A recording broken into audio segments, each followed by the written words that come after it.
Now let's nerd out some more with random variables. Awesome. So just a quick reminder, statisticians use the term random variable for variables whose numeric values are based on the outcomes of a random process.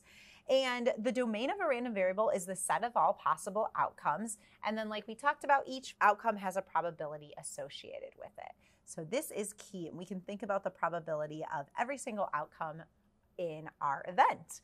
So let's go ahead and do a few examples. We're going to look at a couple examples of random variables. The first one is creating a simulation for counting the number of heads in 10 tosses of a fair coin.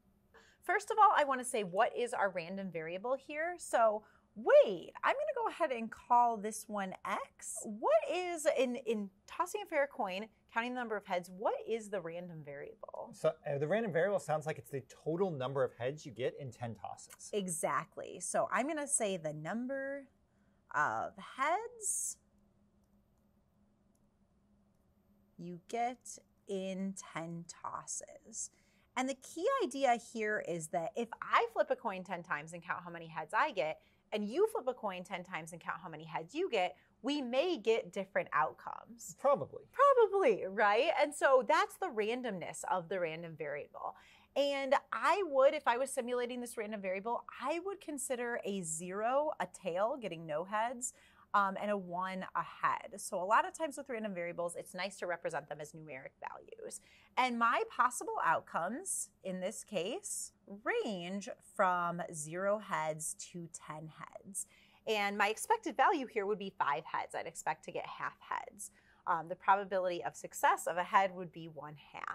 And as we get further and further away from 5, that expected value, the probability actually gets lower.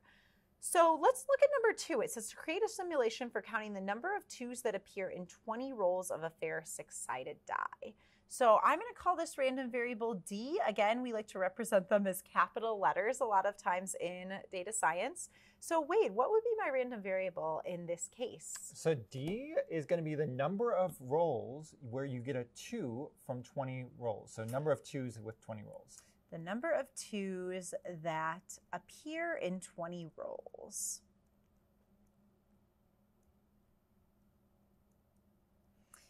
And we know the probability of success of getting a 2 is 1/6. I would, if I was writing this as a number, I would say I would count a 1 as getting a 2, rolling a 2, and a 0 as not rolling a 2.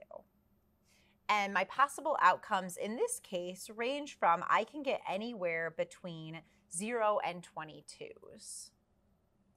And again, each of those outcomes has a probability associated with it, some more likely than others. Like getting 22s, if you roll a die 20 times.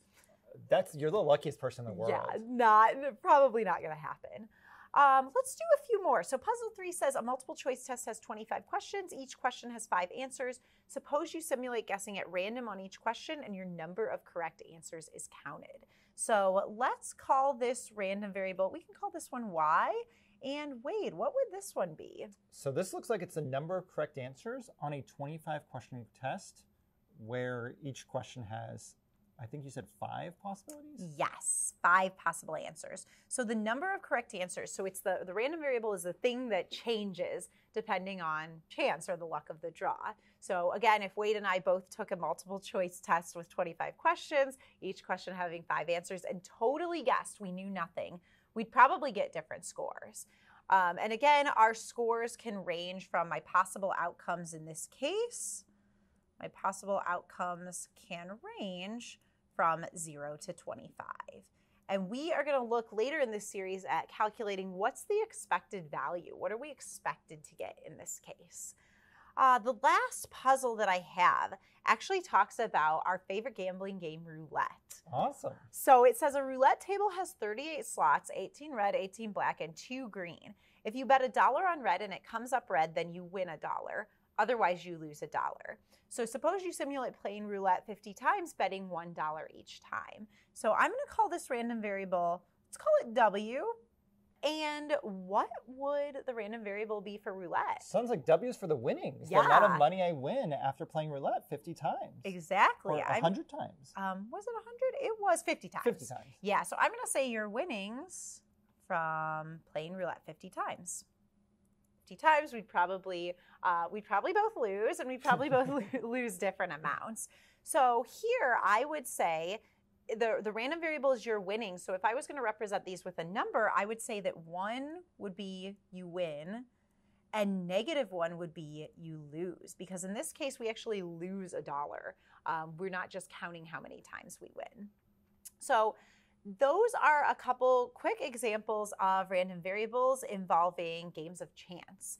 The next thing that I want to make sure to talk about is the idea of discrete and continuous random variables. So random variables can either be discrete or continuous, and the difference between the two lies in the possible outcomes. So discrete random variables actually have a countable number of possible values. Their outcomes are usually whole numbers, whereas continuous random variables are random variables where the data can take infinitely many values.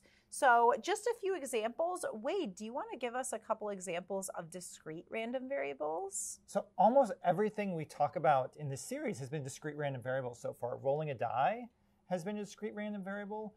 Drawing a card is another discrete random variable, whether or not you draw for a heart or not. Exactly. So I'm just going to say number of 2s when rolling a die.